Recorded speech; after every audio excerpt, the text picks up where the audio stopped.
Hey, D-Man. Glad you're joining me. Tonight's just going to be a chit chat space. So if you want to grab a microphone, let me know.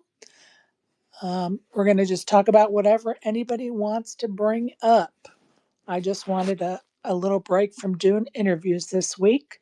I'm going to shut my microphone off. Isaac will be here in a minute, and maybe some others will join us.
I feel like it's about 4 o'clock in the morning and everybody has fallen asleep in the space, uh, which is kind of comical.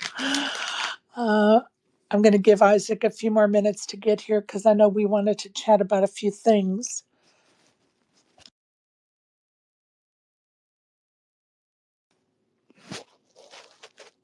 D-Man, are you having issues with the space? Thumbs up or thumbs down, please.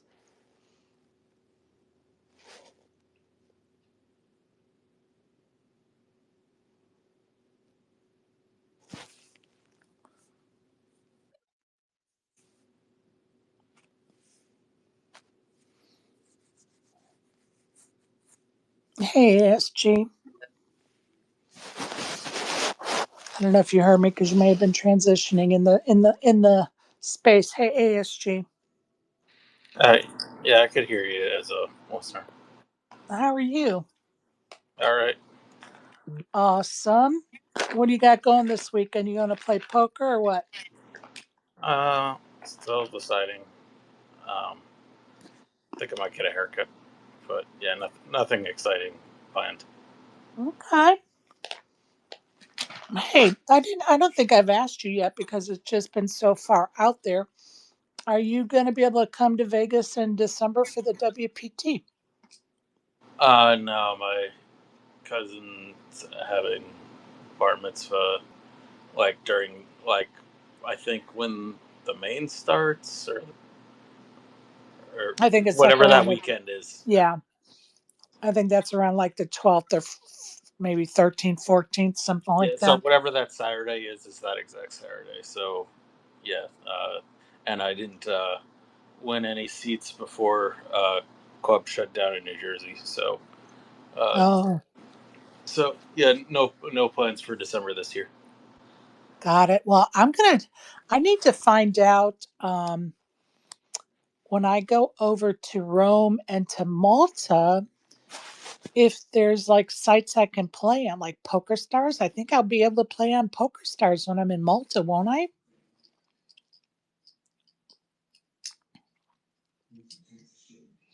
Your microphone's off. Yeah, I would. I don't know if you could play because you'd be still like a resident of the states. Like it would be even more confusing for me because I have a Poker Stars in New Jersey. Right. That's state only or is in the state group. So there's like 3 states of us. But then I don't know how that would affect like if you tried to play Poker Stars in some other country when you were there. Yeah, I don't know. I mean, I honestly don't know, but I'm going to look into it because they have the Poker Stars series coming to Vegas in November. So, what if I won some seats? Yeah. So, definitely going to look into that.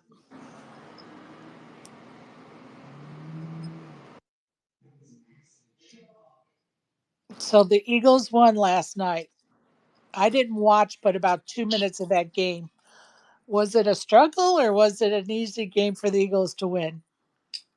No, it was a very close game, and some people missed some passes, but there was also like this huge delay at one point um, after the first half. So it went from like very high scoring to them not scoring as often after that delay. Well, the good news is we're around for week 2 with at least one of our teams, right? Yeah, before that, I told Barry that if we lost all of the games, I'd be willing to go in for some new picks heavy on Monday night. Well, that dead money, but Oh my God. Ay, ay, ay. I was telling my oldest we were driving. I don't remember where we were going yesterday, and I was telling him what the conversations have been like for the last 2 weeks. He was laughing. He's like, "How many are there?" I was like, "I think it's like 37, 40 of us." He goes, "You guys are crazy or stupid." And I said, "Yeah, we're both. We're absolutely both." Hey, Barry. Hey, Sherry. What's up, ASG? Now, if I could just win that Powerball tomorrow night, we'd be Gucci. yeah, sure. If you won Powerball, are you going to buy another 5 picks or no? Isn't there like $100,000 pick? Oh yeah, there's the high roller one. That's yes, or maybe you can get into the other one with the 5 picks. That's got some Overlay? overlay right now. Yeah, I think that would be the wise move and fun. But I'll tell you what, we're not going to have 40 people bowling into that group chat. So far, it's working out pretty good. I love it. You know, I'm all about all that shit, Barry. I am all about it. No problem. Everybody gets a say, not too much drama. If they would just leave the politics out, I'd be even more about it. Yeah, every now and then. Right? You got poker tonight, Barry? No, I'm just gonna hang out in the house, watching the Mets right now. I'm gonna watch Oh, the football game at 8 o'clock. nice. Nice. Very good. Hey, Isaac, how are you? Alive, considering LA traffic, Oh, alive. yikes. Yikes. I was stuck in traffic in Atlanta last week trying to go up to play poker with Karen. I was like ready just to turn around and go back home. I They don't blame took you. 7 lanes of traffic down to 1 lane. I'm like, Yeah, yeah. Oh, yeah, yeah. yeah. I'm just coming from Long Beach over here, and Long Beach is where the ports are. So all of the tankers and all of the people carrying, they're all coming out right now from the ports, Oh, and it's a Friday and it's rush hour. So it's a recipe for disaster, really. But hey, I'm all right though. I'm all right. well, as long as you keep, pardon me, as long as you keep moving. That's kind of how I feel about it. As long as I keep moving, I don't even care if it's a crawl. Just don't let me sit still. Yeah, yeah. As long as it's not a parking lot, I'll be all right. I can't complain too much. Exactly. So Barry, did we end up going with Carolina, or who are we going with? I posted in the chat. We had an Eagles for one pick. We're gonna have two Broncos, one Arizona, and one Jaguars. Okay, so yeah. Oh, so Jaguars. Okay. that eventually won the vote 15-12. Nice. Yeah, no, there was all kinds of stuff going back and forth with those votes. Kept popping up on. Oh man. It was quite comical, that's for sure. And this is just the first week. This is just the first week. Right? Oh my God. So fun, though. Yeah, hell yeah. So fun. All right, Isaac, tell us Uh, what's going on with the Green Visor Gang. man. All right. So we're minting phase 5 passes, which is our 5th season of the token that we create, that we drop to people as a memento for the season. Um, for every pass you get, and the passes are $30 each. It gets you into our games that are 8 weeks of poker. Once we hit 200 passes, that locks in our prize pool, which is 300 guaranteed 2 times a week. And then if you mint 5 passes, you get access to 4 more games that have their own prize pools, also at about 300 guaranteed as well. Nice.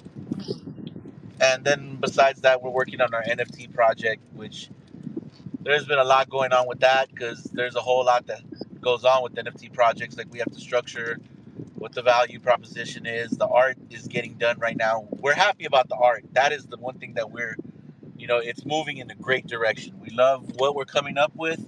It's unique, and we can't wait to start previewing that.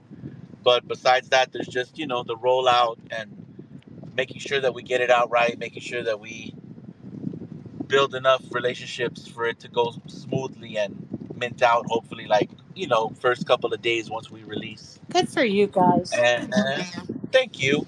Thank you. Trust me, it's hard work, and it's it can like, bust your head a little bit because the process, it doesn't move as fast as you'd like because we all have things to do in real life. Right. So, so we're not 100% able to just work on that completely day by day. But considering that, the progress has been awesome. Our artist is super dope individual too.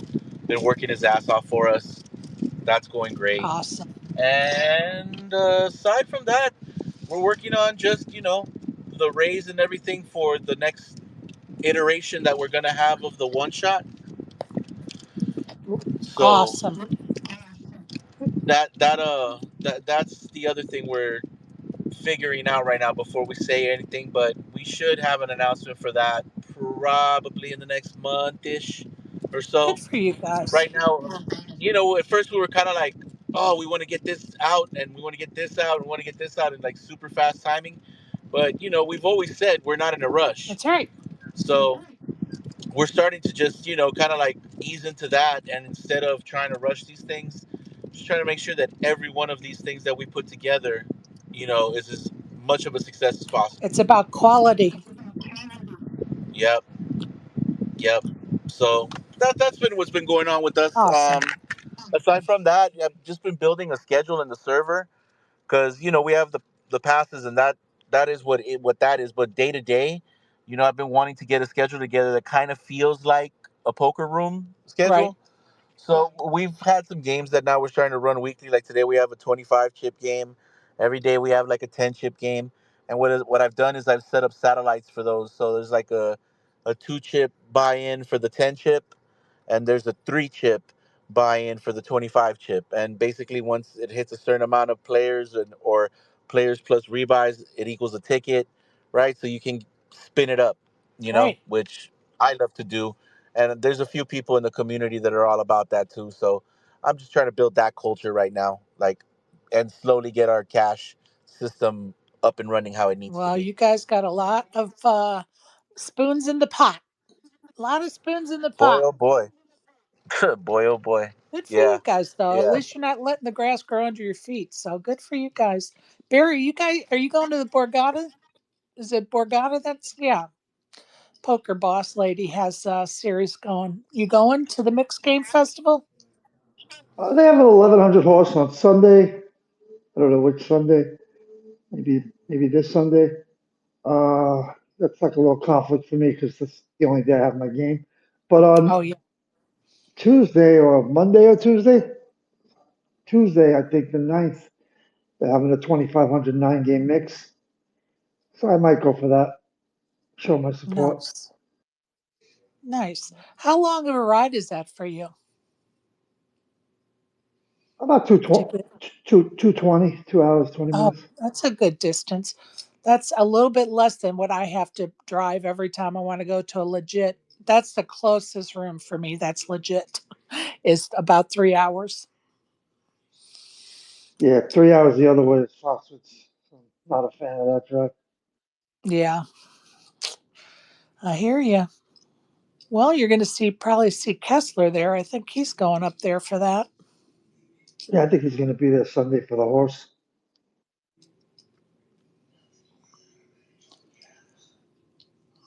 I love it. Love it. I think it's going to Hey, be, sorry, I think it's going to be go really, ahead. really short fields because I think they're pricing too many, especially these mixed game players. They're pricing them out. You're only going to have a certain amount of pros that are going to make the trip for those higher limit games. Yeah. Especially if, are those the only two events? Like, are there any smaller events or no? Oh, they have 2,200 no limit. I could read off the schedule if I can pull it up. Give me a sec. Because I think those price points, like you said, especially mixed games, you only have a certain crowd that's going to play that high of a price point. Interesting. Well, you think they made or they added an event or made a series or something? They did something with that, like with mixed games to that series. Maybe it was added like an 8 game or a 9 game or something. Yeah, I think they added Sunday, and then Tuesday was the 9 game, maybe. Hell, I don't know.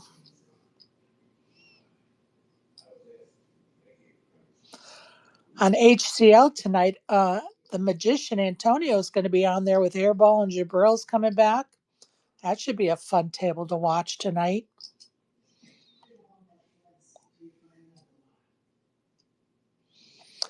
Isaac, did you want to mention anything about what you were DMing me about? Oh yeah, yeah, yeah. Well, first off, yeah, Cabral on stream is always fun. Yeah, and I'm putting that together right now, trying to simplify it as you said. But uh, yeah, I got invited to go on stream tomorrow at Hustler. Some cat who's like a streaming poker player is doing some kind of a meetup. Pretty much, they're doing a 2-3 game, and I am looking to sell some of myself. So I think if I figured it out right, it's I'm doing $100 for 20% because I'm looking to raise 400. It's a $500 buy-in. I'm gonna put 100, and like I said, I'm gonna put up the other 80%. I think that's about as simple as I could There you explain it. go. So you're going to sell 80% of 500 if anybody's interested. No markup, right? Nope. Okay, so anybody's interested in staking Isaac for that cash game at Hustler tomorrow? It is DMs, people. Indeed. Indeed. That'll be fun. I'm thinking it is. Funny enough, the guy who's inviting me, I know him through something totally different, but also another passion of mine, cannabis. So Hey, what time should be is that? fun. What time does that air? Do you know? From what I saw on the flyer, they say it's from 1 to 6 the event. So I don't know if that means that's also the time for that. Let me see here. Let me look at the old flyer. All right, it just says 1 p.m. to 7 p.m. Okay, Besides that, let me see if the fine print says anything. Wow, that's some small ass fine print. Let me tell you. No, it doesn't. It just says, hey, if you have a gambling problem, don't gamble. dude. Speaking of Uh fine print, I went to the eye doctor today, and when they sat me huh. in the chair with the eye like exam paper that's up, that's up on the wall that you're supposed to read. I looked at the girl and I said, now I know I need glasses, right? I've needed them for a few years. I've been putting it off. I looked at the girl and I said, just out of curiosity, what line, if I had 20/20 vision, what line should I be able to read sitting here on that chart that's on the wall? And she goes, oh, the fifth one, the bottom one. And I said, I just started laughing because all I could see were like just barely some black little marks on the paper. So I stood up and walked up to her and I said, well, I'd have to stand right here in order to see the top line. And my face was literally like a foot away from the wall. And she looked at me, she said, good thing you're getting your eyes examined. Whoa. I know that feeling. I know Oh, that feeling. shit. Yep. I've been putting it Yeah. off. And the only reason I'm going is because A, street signs are hard to see now, and B, I'm getting headaches when I drive far distances. So, way overdue. Oh man. Yeah. Yeah, for sure. That one right there is the one. Like when you're driving and then your eyes start to strain. Yes. That's the worst. Yeah, that's the Yeah. worst. So, I'll be getting those glasses here in about 2 weeks. Yay, me. Oh, well, cool. I hope you got some cool frames. I think I did. I tell you how she hurt my feelings, though, telling me that I got a cataracts in both eyes. I looked at her, I said, wait, what? She goes, don't worry about it. It is going to be probably 10 or 15 years before you'll have to worry about them, but they are starting to develop. Yeah, that's what my mom shared. She's doing that. She's got the surgery coming up soon. Oh, I got to Apparently, go that's something back. you got to do as two separate eye procedures, Yes. like not all at once. Yes. Yeah, I had to take my mom, and hers were great, successful surgeries. Like, I was so glad she agreed to go without any, because she was in her 80s by then. And, they're a little bit contrary when they get into those 80s, but she was like, yeah, let's go, no problem. Um, So my feelings were hurt. I said, wait, I'm too young. And she started to laugh. She said, it's okay. It's going to apparently be 10 or 15 years before you'll have to do something.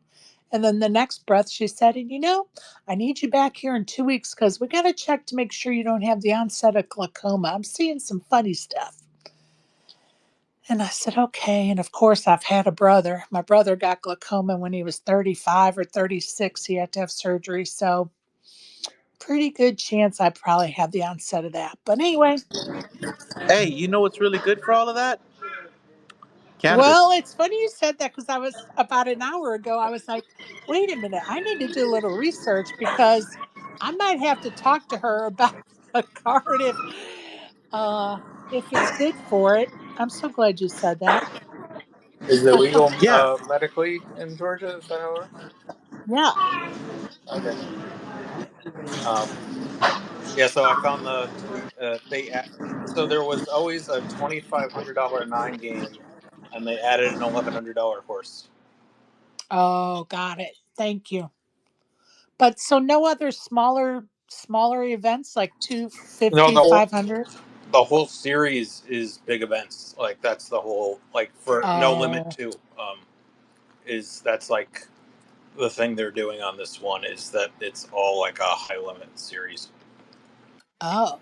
for Try this. to compete with the WPT, huh? With the price points.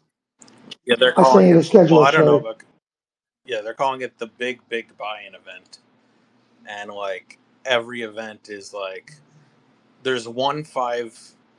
No wait, maybe that's just a qualifier. So there's one 1,500, one the bankroll builder is 1,100, and then there's like a whole bunch of 2,200s and a 10K.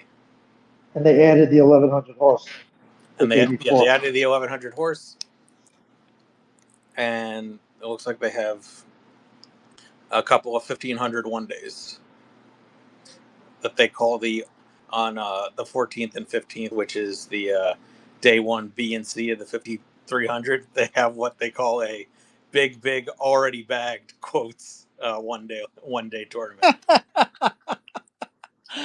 That's comical. At least they're trying something different. You got to give them credit. Go ahead, Barry. Would you want to add? No, I was just saying I sent you the schedule of Oh, that time. thank you. I appreciate that. Appreciate that. Oh, well, one of the teasers I put in my post about the space tonight was about Snoop being on the run. And for those that may not know, during the middle of the night, I don't think it was last night. Space's time is, it screws you up. I want to say it was the night before last. Um, Ruben was in a space and talked about Snoop owing him money for a staking. And, I wanted Snoop to have his, place to come if he wanted to set the record straight, as well as Ruben, um, because you know some of us have been around with each other in spaces for several years now, and I've heard that there was a miscommunication there, and if there was, let's clear it up, folks, and get the proper information out there. So that's kind of where that was going with that. But anyway, did Barry? Did you listen to that recording I posted earlier? I'm not sure which one. I'm pretty sure I was there for when it happened, and I think Ruben just kind of just said it, and then the trolls kind of ran with it, and then Ruben tried to get in touch with him and might have not dialed the right number, or I mean, you can look at it both ways. Snoop did say he needs a few days, and then, you know, who's to say how long that timeline should be? 2 days, 3 days, 5 days, It and should be then whatever they agree on, and it's really nobody's business.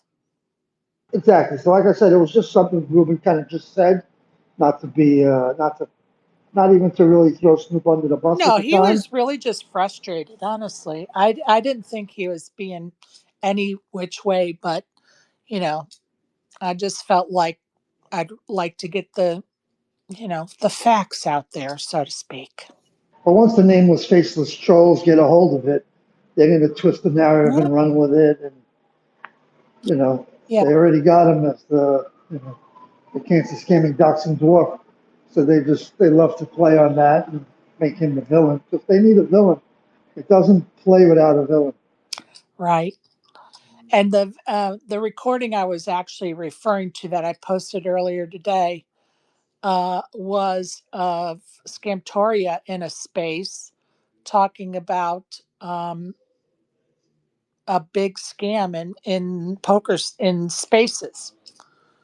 And so I was like, wait, who is this, first of all? And then I was like, oh, it's Scamtoria. And then it was like, oh, what's he talking about? Does that mean he was part of it? I'm so confused. So let me know. Listen, go back and listen to that. I have it tweeted out this morning, and send me a DM, people, of what you think of that. Because so many things came to mind. Like, was he a part of it and now he isn't? Or is it just bullshit for a bit? Or I don't know. It's crazy. But anyway, let's go back to football, shall we? Have people started arguing over the picks we need for next week, Barry? It's early, but once we get through Sunday, we'll see what we have left, and sure, we'll have plenty of different. Well, the good news is we have at least one team going through. That's the good news. Love it.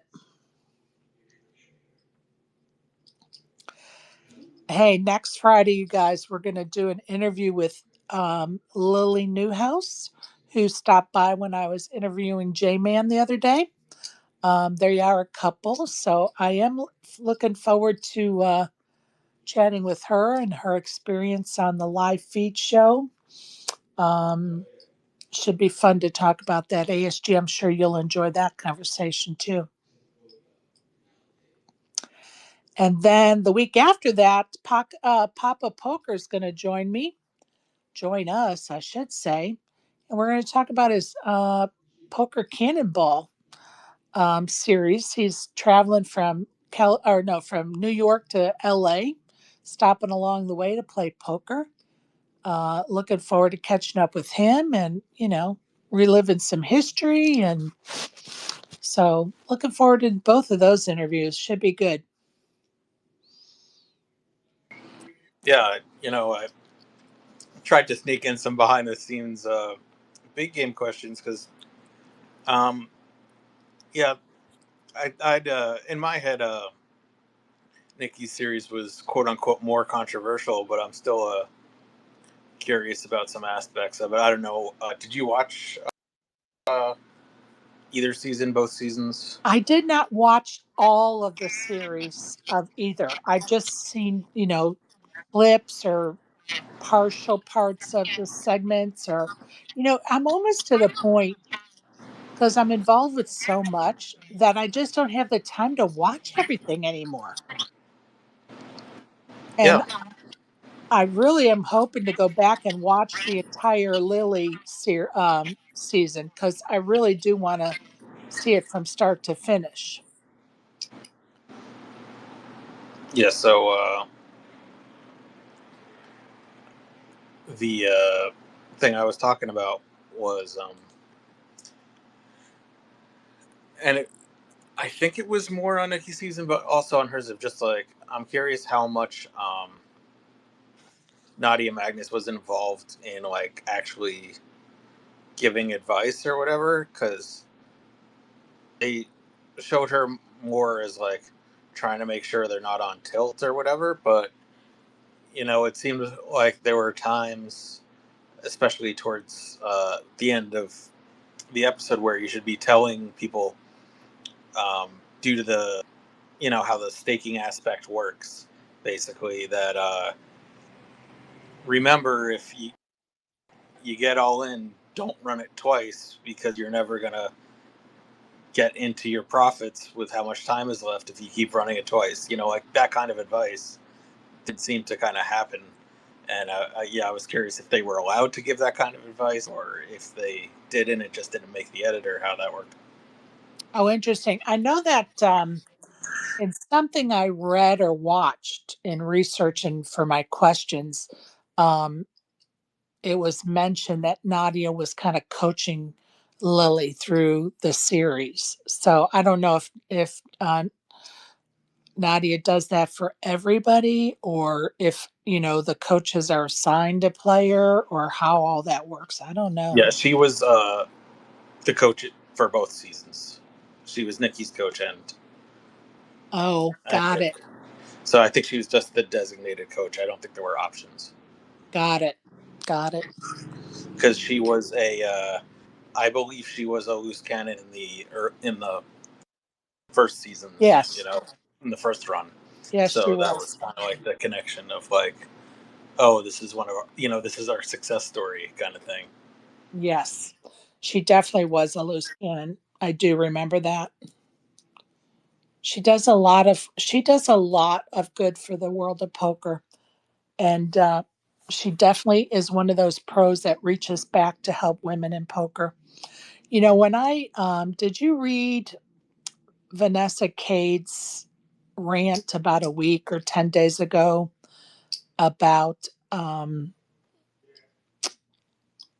like treatment of women in poker and opportunities that they get or don't get?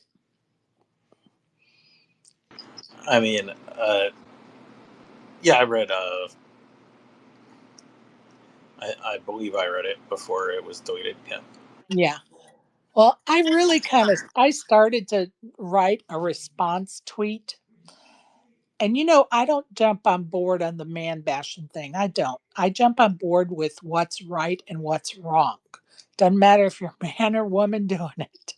And so I really started to compose a tweet um, in response to her tweet.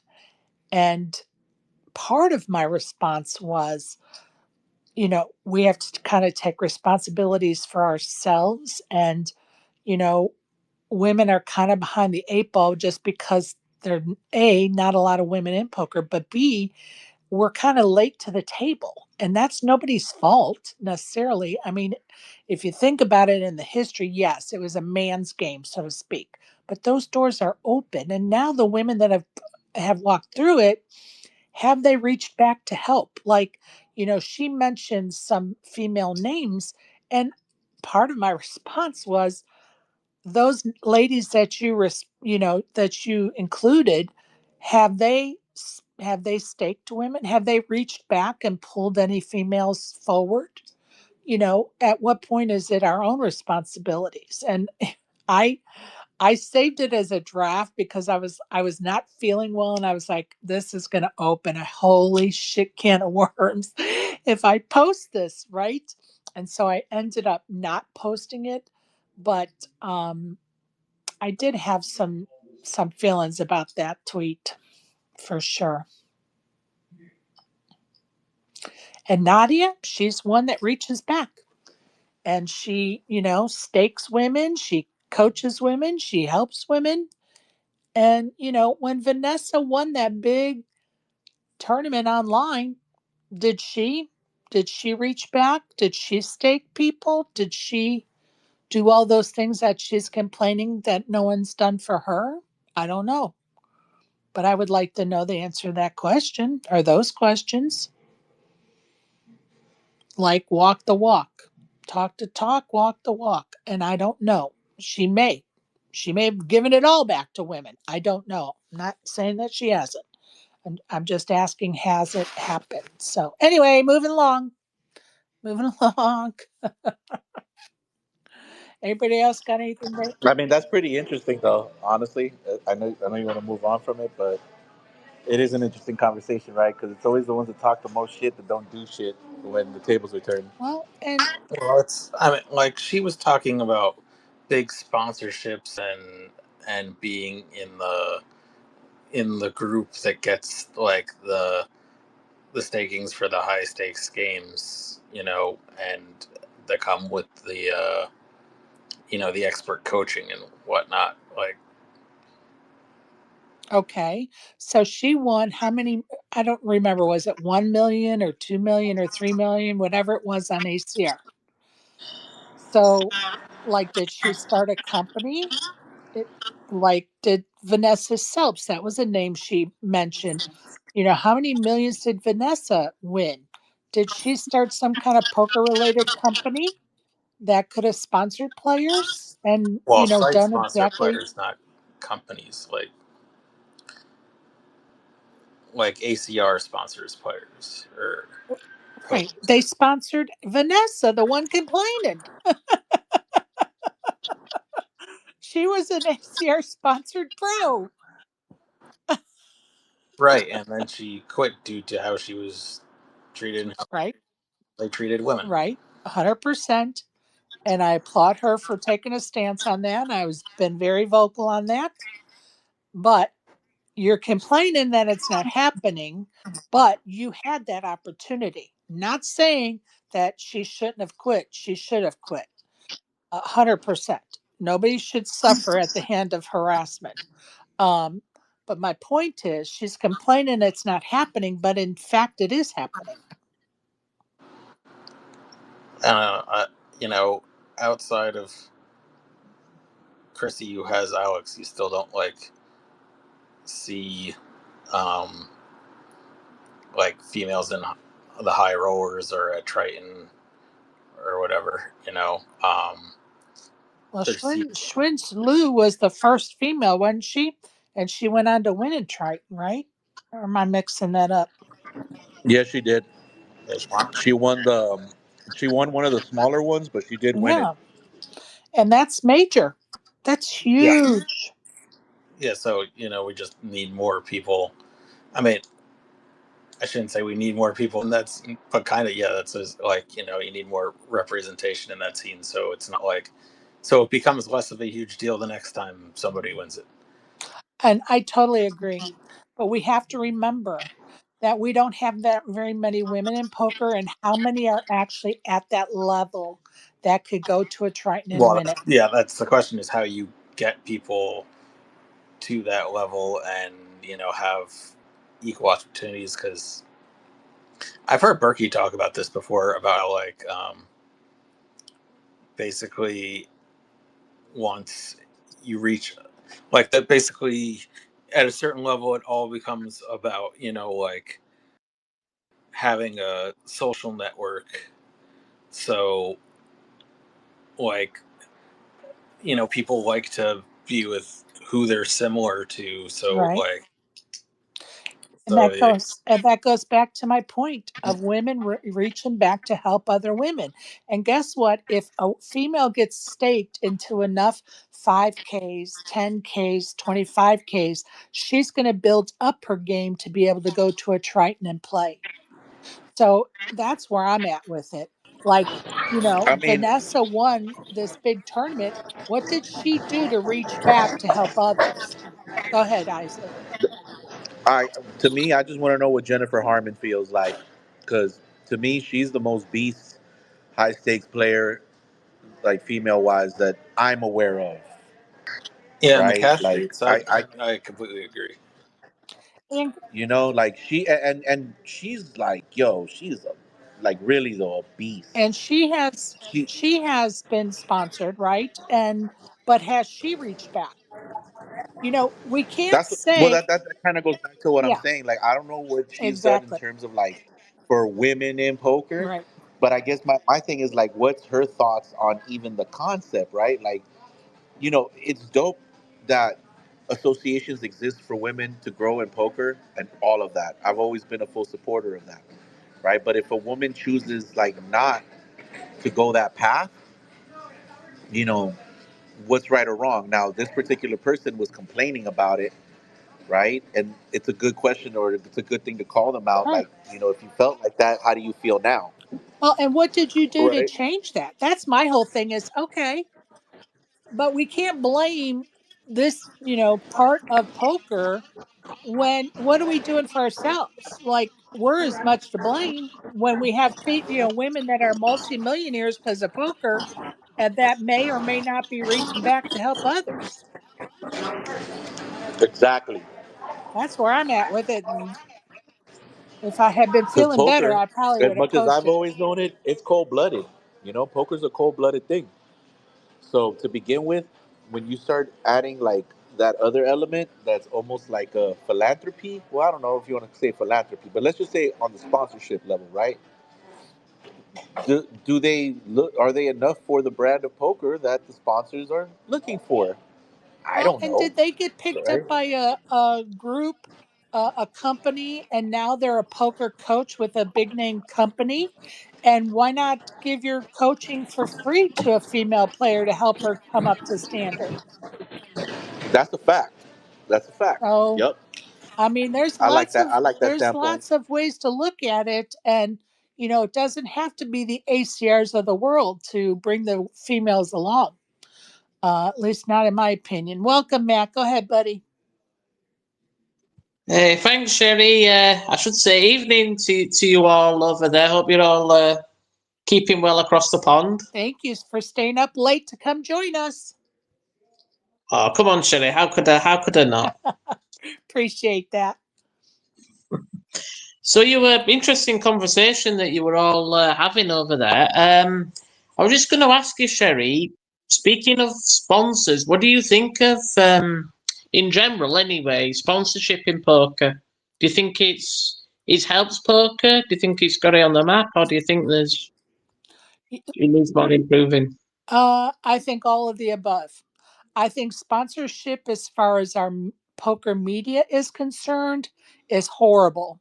And I don't even see of a way that that will improve unless something like ESPN picks up poker again, and they could get sponsorship through that big of a name brand picking up poker again, because companies like poker.org or poker news or any other poker media outlet are paid by the operators, and I that's never going to sit well for me.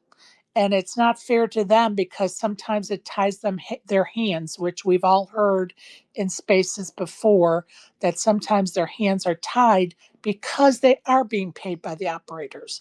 So for me, that's one thing I would love to see improved on as far as sponsorship.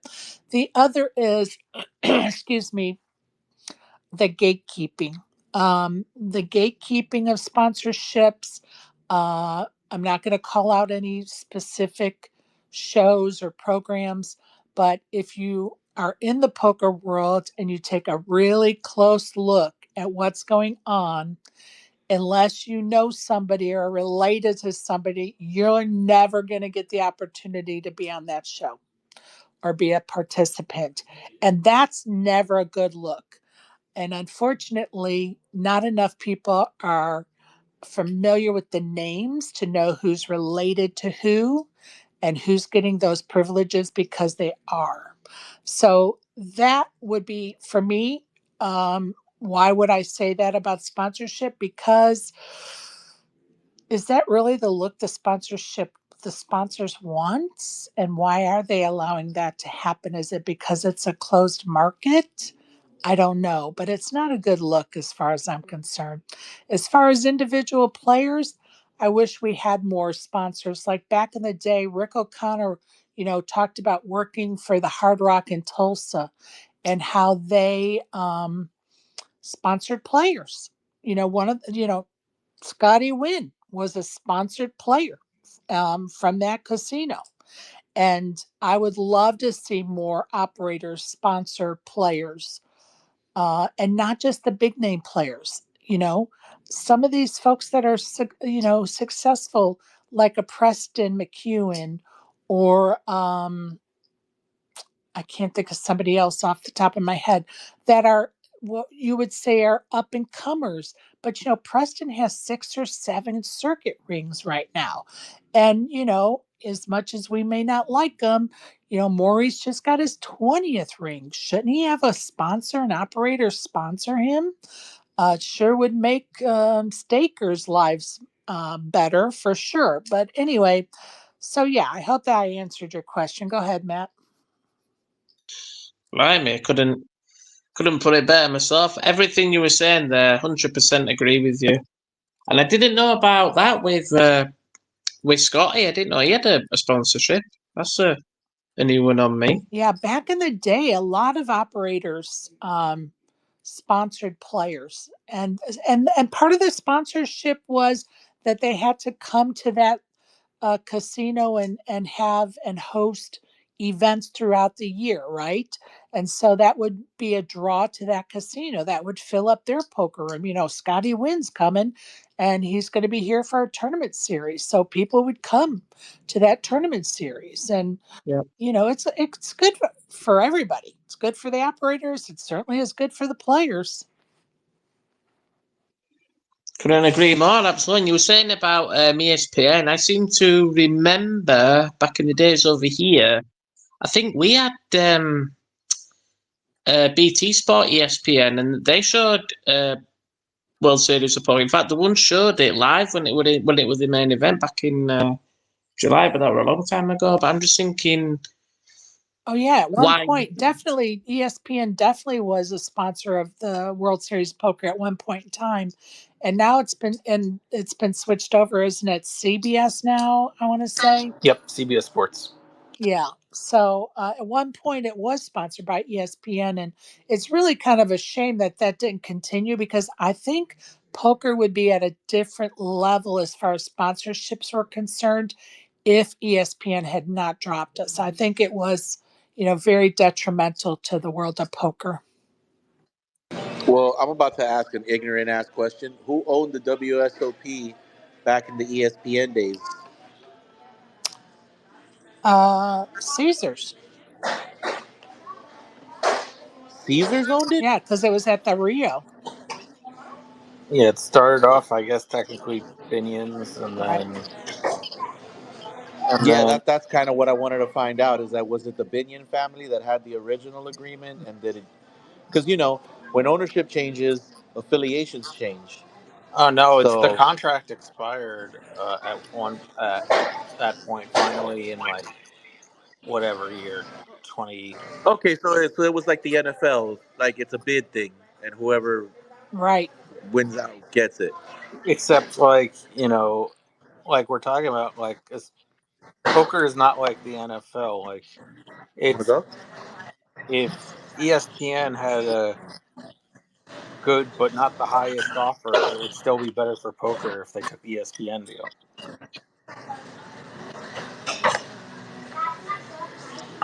I would love to see it still on ESPN because then that shit would be tied to my Disney Plus. Real talk. I Real know. talk. That would I have been hear you. fire. That would have been I fire. hear you. I hear you. You know, Well, I but think that's yeah, related to that whole red zone deal they're gonna get with the NFL. You know, like what you're talking about. Yeah, it's gonna be its own package, but yeah, we're gonna find out about that. like I wonder too. Now that Poker Go doesn't have WSOP anymore, what's that gonna look like, right? Or now they're WPT or something exclusively. Well, it's going to be interesting to see if they renegotiate at all with Poker Go or not, or it's going to be interesting. Well, wasn't it that Hustlers streaming company is now the one for WSOP? Oh, I didn't hear that. Yeah, I thought that broke while we were still doing the morning show. That Poker Go lost the contract, and that moving forward, it was going to be the same company that handles Hustler. I did not hear that. I just heard that the contract was expiring and that was it. Interesting. I did Interesting. not. ADSG, did you hear that? Well, the contract Right. expired, and the company that owns WSOP bought Vertucci's share of High Stakes Productions. Oh, so people are assuming that that's Yeah, okay. Okay. That's a good assumption. I just didn't see anything, no announcement anywhere. Okay. That's a possibility. yeah. Nothing official has been announced, but some people were putting pieces together. Well, I'll tell you, I really think they would be um, not too smart if they left Poker Go out of it. Honestly, I would not leave Poker Go out of it. But that's just my personal opinion.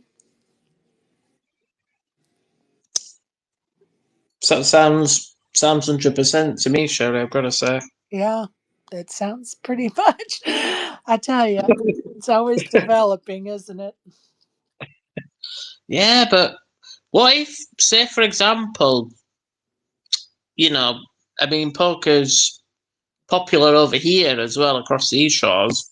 What if, say, a UK channel broadcasted the WSOP, like, say, for example, I don't know, say an entertainment channel, maybe? All right. I tell you, I I like. I hope that I guess I like the live tables, right? Mm, Especially at the WSOP. I do yeah. not want them to record it and then edit it and then release it in a week from now. I want the whole 10-hour live table, 12-hour live table. I like that. Yeah. But I also understand the value of being able to produce an edited version an hour versus 10 hours, right? So it's going to be interesting to see what kind of approach they take with their broadcasts. Interesting times ahead, Sherry, I think. With poker, when it's live over at your end, obviously there's a time difference, of course, and like, for example, the NFL, as you'll be aware, is already kicked off over there. So, say if you've got a match on, say, I don't know, it'd be about 2:30 or 3:30 over there. We get it for about say 7, 8 o'clock. But I'm telling you, something. I mean, I know this is a bit off topic of poker, but the NFL I'm looking forward to, and the best thing is, Channel 5 are broadcasting 2 of the live games as well each Oh, week. nice, nice. Well, hopefully they'll be our Circa pick winning teams. I pray It's a for that. I nomination. have a candle at home with Vince Lombardi on it, I6 on the praying, vigil. praying. Isaac's holding a vigil for us. I love it. Hey, Oh, Isaac, can I join that vigil? say that again, Matt. Just in a second, can I join that vigil with Isaac? I'm sorry. Say that again, Matt. Oh, sorry, Isaac. I was just going to say that vigil you were on about. Just say if you want any support, any UK support, I'd be more than happy to Join. Oh yeah, yeah. Hey man, listen, all the support is needed that we can get. You know what I'm saying? If you want to burn a candle, sacrifice a chicken, you know what I'm saying? Like it just takes a little bit of effort to go along with it. Right? Tell you what, you know the beautiful thing about you brilliant Americans over there is the sense of humour. You're absolutely on it like a cab on it. It's fantastic. It's really, really good. It makes me want to come over even more. Someday you'll get that opportunity. Well, let's say if I win the lottery, Sherry, then I'll definitely be over there. I could even immigrate. I tell you what, our big lotto tomorrow, Matt, I don't know if you've heard it or not, but our Powerball is at $1.7 billion. God blimey, that's a lot. How often do you have the lottery over there, Sherry? Let's Because we see. have. That Oh, drawing is called the Powerball, and I want to say it's on Saturday, Monday, and Wednesday. I think are the that's good. days. So 3 times a week, I think. I don't think it's 4. I think it's just 3 times a week. And it is because nobody has won it. It's at 1.7 billion. So after taxes, you would walk away with like $900 million. So ridiculous. All I know is that if I win $900 million, I'm gonna have a full scale replica of the dragon from Game of Thrones built for me to accompany me wherever I go. Oh my God, you're hilarious. Oh, well, I'm going to tell you. I was talking to a poker friend about this the other day. I would put a group of about 6 or 8 women together, and we would have a stable, and we would travel and play poker around the world for about 6 months. And that'll probably be like 1 million. Right, right, You'll still have another 899 million. right. And if you guys are lucky, maybe I'll sprinkle a couple of men in there. Hey, you already know. You sprinkle me wherever you need to, Chef. How fun would that be? Oh my God. Like, come on. Oh yeah, it will be the ultimate. So fun. So How's fun. the weather been over there, Sherry? Have you had any good weather over there, or has it been? It's hot by me. I'm in the south, so it's hot and sunny here. We're still in it's not quite summer hot, but we're still in the low 90s. That's Fahrenheit. Over here, it's been warm August, and September's been like so. It's weird for September over here because I think we're gonna have what they call an Indian summer. So like we did last year when it was warmer days and really cold nights. It's kind of been the opposite here. Oh, interesting. Trust me, English weather is nothing. The further north you go, when you're over this side, the colder it gets. Right. And I'm going to tell you, we have humidity where I live. So if it's 90, we probably have 75 or 80% humidity, if not 100%. So, That's you always call it. Well, I know you're from what is it? You're from Georgia, aren't you? yes. Sorry. So Florida, they always say the sun always shines over there and it Oh, never rains. yeah. The Florida and Georgia's weather is very much alike. Except Ah, I think we probably get a little hotter because they get an ocean breeze and we don't necessarily. And of course, they get an afternoon shower, I would say probably every day of the year, and we don't. But I would say temperature wise, pretty close. Humidity wise, definitely close. But we do get, I think, a little bit warmer because we just don't have the ocean to cool us off. yeah. Well, still from the pictures I've seen, and especially Florida, looks absolutely fantastic. I'm Oh, gonna it's amazing.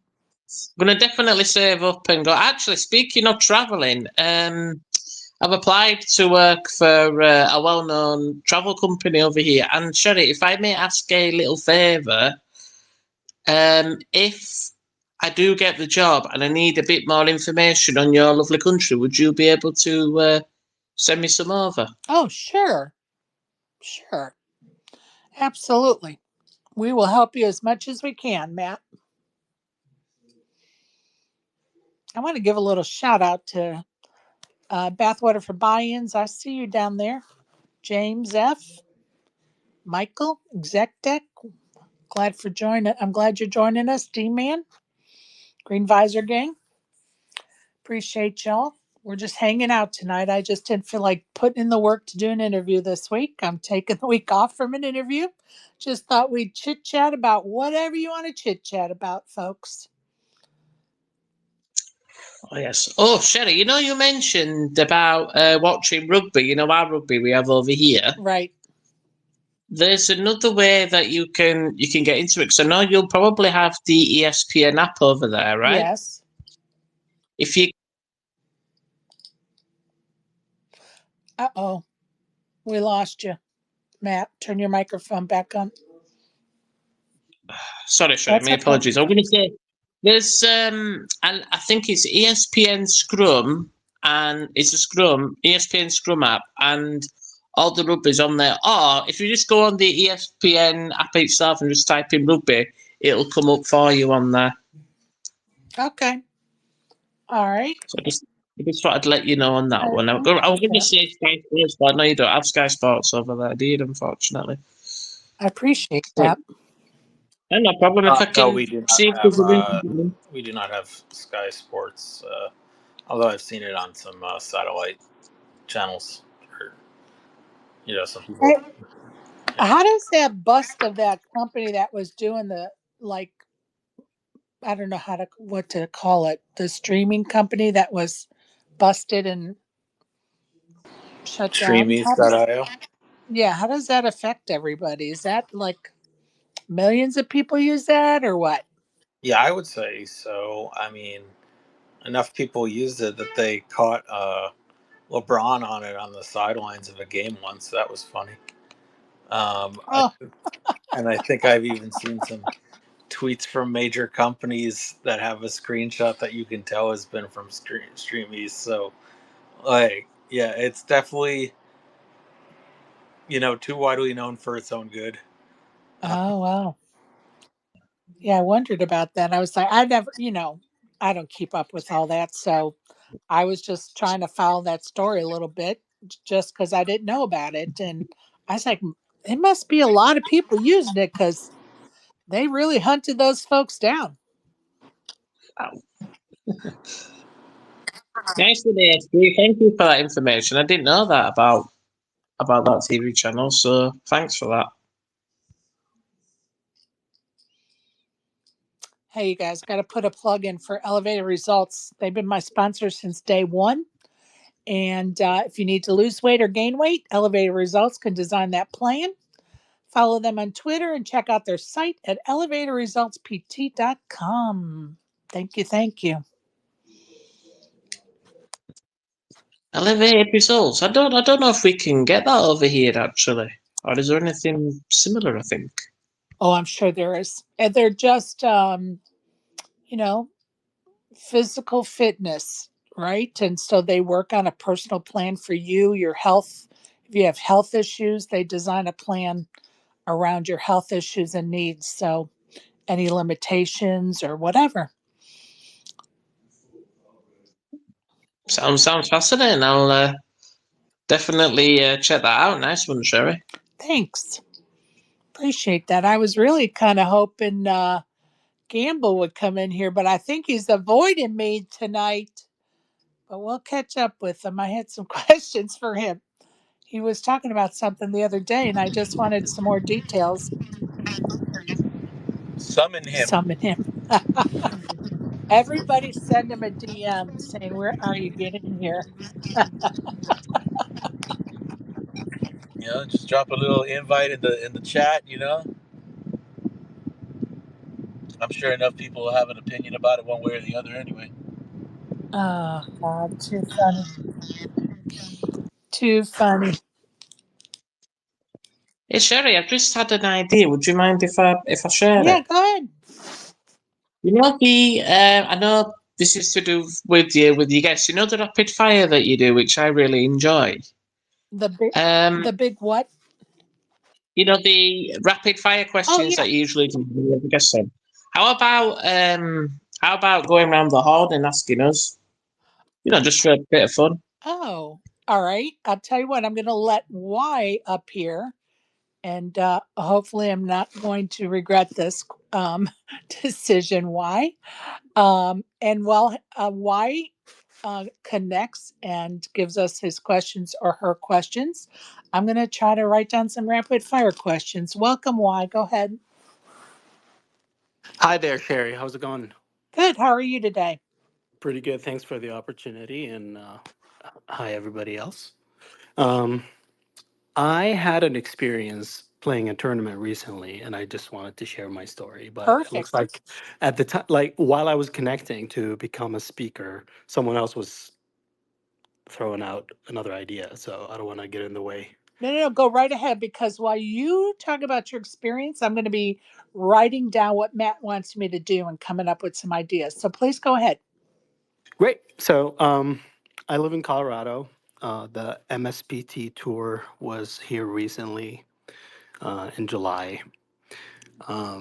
I played a couple events, but I work full time, so I'm kind of like a weekend kind of guy. Play a Right. tournament here and there. So I played a Wednesday tournament just because it was a half no limit half PLO tournament. It was a $300 MSPT. Um, I love PLO. I don't get to play it a lot here in Colorado. We have Big O, and like it's always high low split pot. I don't like that. I When I played full time around like 10 years ago, it was in Detroit, and in Michigan, PLO is a big game. Like Right. it was in every casino, and back then we had like three poker rooms, plus the charity rooms. Anyways, back to Colorado, back to the Wednesday $300 half PLO half no limit tournament. We're down to the final two tables. Um, I think the turnout was like around 120 runners, not unique, but like that's what the Bravo number was. Um, so we got down to the final two tables. I have like 30% of the chips. I'm by far chip leader. At least at my table, like everybody had like sub 20 big blinds, and I had the rest of the chips. Um, Nice. and only then, like it was like 11:30. The tournament started at 4 p.m. I got off work at 4, and it's an hour drive to Blackhawk from where I work. So, and like the final two tables, we're like five-handed each table. So we're like about to merge into one table. Um, I learned that the tournament must end at 1:30 a.m. So Oh, like I had like 2 hours left. oh, And like they told me that the casino is gonna shut down at 1:30. They yes. just and I just I so Oh, um I I didn't know how to deal with that knowledge, you know what I mean? So I was like, all right, so does that mean I have to like ramp up the fire and get all the chips while, I have the time window, or should I preserve my chip lead and just even fucking leave the table? I'm exaggerating when I say that, but like it's kind of like what is the incentive to play? I can not play a single hand and get uh, ICM money when they have to stop the clock. They told me it's like the last hand that's going to be pitched out. It's at 1:15 exactly. oh. And And long so, story short, do they come yeah. back the next day and finish, or it's just that it All just right. stops Yeah. at? There's a caveat there. Okay. Thanks for asking. So they said, so at 1:15, the remainders um, uh, can decide if they want to come back tomorrow at a time that they agree on, and it is also like suitable for the venue. They can do that. Otherwise, last hand dealt is at 1:15, and that's what you get. like at 1:30 you're getting like they're done with your ID and you're getting paid out because Oh the my casinos got shut God. down. That's So incredible. so there's so obviously there's a like the rest of the story is the rest of the night. But what do you think so far? Have you anybody encountered such a situation, and what is the play here? Okay, so we're going to go around the horn and I'll go last. So Barry, I hoping you're listening to the whole thing because I know you're kind of watching football. You have any comments for why?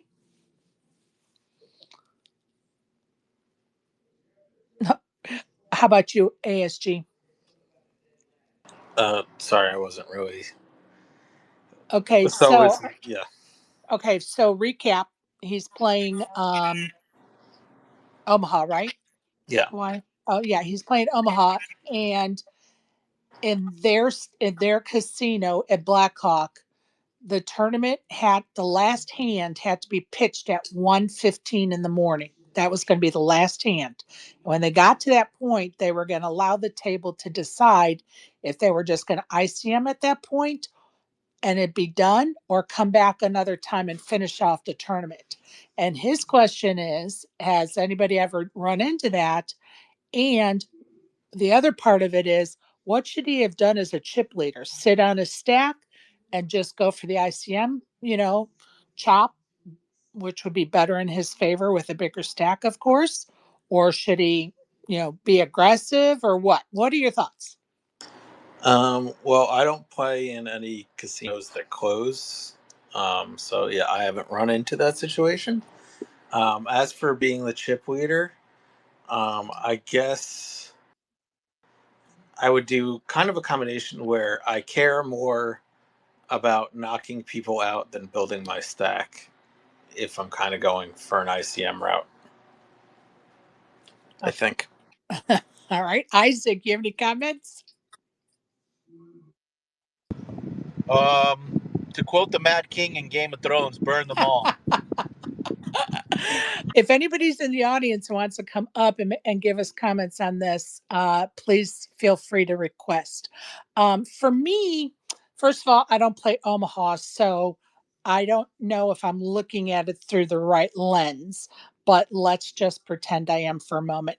For me, I would take very little risk, but I would apply pressure so that I can maybe build my stack bigger and try to get some of the other folks out. So my ICM chop is better. I don't think I would come back the next day. I think I would just want to end it at the ICM chop and be good with that. Why? You have an hour drive back and then back again. And, I would take that in consideration. If I was the chip leader, I would just want to go for the ICM, I think. Um, yeah, I don't think I Let would be me overly aggressive. I think I would be aggressive enough to apply pressure on everybody. Go ahead. let me tell you what happened. So upon learning that knowledge, I was just like, so now it's almost midnight, and I'm still like in the same situation basically. Right. If James just joined to just tell us his opinion, please go ahead, James. Go ahead, James. Oh, there goes my mic. Okay. Yep. Yeah. Well, there's some dynamics in play. First of all, I love PLO. I'd rather play PLO than No Limit Hold'em, but No Limit Hold'em is where the money's at. So you got to learn that game. But when you're in a position you're at, you got a couple hours left. My guess is since the blinds are still going up, they're going to be some positive fairly big. So you just can't sit on your stack because it's basically going to dwindle away. The way I would look at it more is more of a targeted aggression. Use position when you got position to try and bully some of the smaller stacks, make them make a decision. And if they're short enough, then it's not going to cause you too much pain if you lose a pot to them. But to me, it would be what I would call, like I say, targeted aggression. Yes, You got to I play agree. the right positions and the right place. When you got a big hand, play it. And Well, I wouldn't do a lot of limping because when you do it, got a big stack like that. I was just typing in the chat over at GBG. Is when you got a big stack like that, you become the target. People know you've got a stack, and if you're showing any kind of looseness, they're going to try and get in the pot with you because they want to try and outdraw you. And PLO is a game where you can get outdrawn real easy with 4 cards. It's not like Hold'em where you can pretty well figure what everybody has and figure out what your odds are at the end. You got to do a lot of guessing in PLO. Yeah, So but PLO that is would be what I also would do. a high variance game where, Yes. you're like 60-40 or whatever all the time. So if Yep. you get your stack all, like, it's harder to apply pressure because the more you raise, the more they just have pot odds to call off anyway. So, Yep. yeah, it's just. And that's what a lot of people do early in the PLO game tournament, is they're playing a lot of hands early, figuring that's going to be the case. There'll be a lot of people in the pot, a lot of money, even though the stacks are stack to pot ratio is not very big. A lot of people are going to play a lot of pots because they figure they're going to get that one hand that they bake the river and make a huge killing out of it. But yeah, that would be my. You can't sit on the stack, but in the Uh, same respect, you don't want to give anything away. So yeah, I'd call it I, targeted I aggression. I said that, James, but probably got lost in the mix there. But it was a half, so half PLO, half no limit.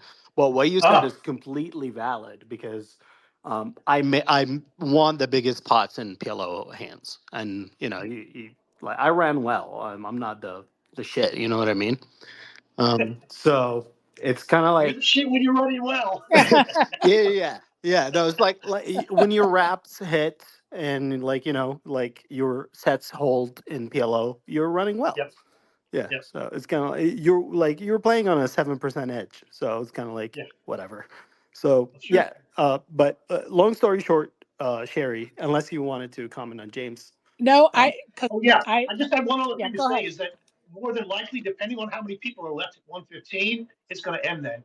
Because my guess is they can't go to the next day unless they get 100%, and you're ex- probably not going to get 100%. So I would be exactly. banking on the fact that it ends at 115. Right. So what I did, like, so initially when I learned that, everybody was surprised that I just learned that. That was like my takeaway. It's like, That's oh, funny. so everybody has been playing with this in knowledge, Right. and Yeah. they're playing this way, Right. and that was and like now I didn't know what adjustment can I make. So what I did is quite honestly, like in the moment, I didn't think about the whole situation holistically, but I knew uh, when I had good hands, right? Right. And like I knew that, like, Sure. all right, it's like I have a card edge here, regardless of the situation. I should play my hand. So I did do that, of course, but also I avoided busting out short stacks Really? like intentionally. Like for example, I'm a short stack is potting pre-flop, folds to me. I'm in the big blind. I have king 9 6 3 double suited. Like I have Okay. full board coverage, connected enough. I can defend every day of the week. I Sure. don't. Okay. I just like Why? because if the short stacks keep trying to chip up, well, like the clock is against them, right? So they have Right. to VPIP a little bit more. And now the stakes are getting higher. Now you're like, you want to, first of all, min cash. We got the final two tables. Like we're almost like uh, whatever 90 minutes away from the cutoff for the tournament, and we're still not in the money, right? So that's an important element. So short stacks are like being very hand selective, but also the clock is against them. Um, I gain not a lot when I win against them because that's adding like 9 big blinds to my stack. Right. And uh, uh, uh, like, conversely, I if I lose to them now, they have 16 big blinds. You know what I mean? And now they're in Yep. the tournament, and now we have a larger pool um, for like the ICM top. Right. So I was like, the worst result possible is doubling a short stack, right? So Okay. I avoided playing against short stacks, and I leveraged my stacks against any other middling stack, which were thankfully like just the way the hands worked in that specific example was just like perfect. It was like always I had the Yeah. opportunity to to do that. You know what I mean? It's like No, I actually like the idea. I hadn't thought of it. I'm thinking that go ahead. going after the short stacks, they're the least impact to your stack. So even if you lose to them, then you don't have a big impact. And in the same respect, one less gone, that's one closer to the money. But you've got a good point because when you play against those middling stacks, you may be more likely to fold on the flop. Whereas the guy who's a short stack is going to play it all the way through. You know, when he puts his money in there, he's probably in till the end. Right. He's just trying to double up. His Yeah. only play is to double up, right? Yep. Yep. Yeah, and I mean honestly, what he's saying in terms of ICM is like the perfect way to play it Yeah. because that's how I always feel if I have a chip lead, especially on a final table. You don't want to give any fuel to smaller stacks for them to spin up and become competition. Hmm. So yeah, I totally agree with that. Yeah, Yeah. so like I gave up I gave up my big blind easily. I didn't defend as much. I didn't care. It's like whatever. Right. You have 9 big blinds and now you have 11. All right, congratulations. We got to the final table. We got to the final 7 players with only 20 minutes left on the Oh clock. no. All right. Oh. Now we're working with someone with 30 big blinds. That's the chip leader. Myself, like around like 25, whatever, like a little bit less. Okay. And on his left, but around the field, around the table, it's just 6 big blinds, 9 big blinds, Right. 4 big blinds, stuff like that. So now we're in the money. Min cash is like whatever 700 or something like that, but first place is 7,000. But you're never getting to that first place because everybody has to agree to come back tomorrow, or you're doing an ICM, which is going to be less Right. than first place. So now what's the play? If you knock out any short stack, you guarantee yourself a little bit more money, but losing would just put you down in the ranking when it's ICM time. Now your ranking matters. So like chips out is just a big no-no. Chips in is a slight advantage in terms of the money that you're getting. Yeah, Um, that and that's exactly. when I was like, oh, I'm glad I'm sober. No, number one. Hell yes, hell That's yes. why I said that's exactly what I was saying about how you want to care more about knocking people out than building your stack. Like building your stack almost doesn't matter at all. It's all just about either, you know, yeah, either you go for the knockout or you let them have it. Like, And they're Yeah. going to be So, blinding out. They're blind. They're so losing well, chips on the blinding on blinds. yeah, Sherry, like, But yeah, but with 20 minutes left on the clock, for them to blind out, it's gonna take some Yeah, but time. in ICM terms, their stack's getting lower because they're blinding out. I mean, if they just fold their hand, Right. they're losing chips. So whoever gets those chips is leveling up a little bit. Plus, Fair. when Yeah. when Fair. you're ICMing it, your payouts are going to be more even. It's not like it is normally when you finish Right. where the one who wins gets the big money. You're not looking at $7,000. You're Right. looking at a whole lot less. So you got to yeah, take that into factor too.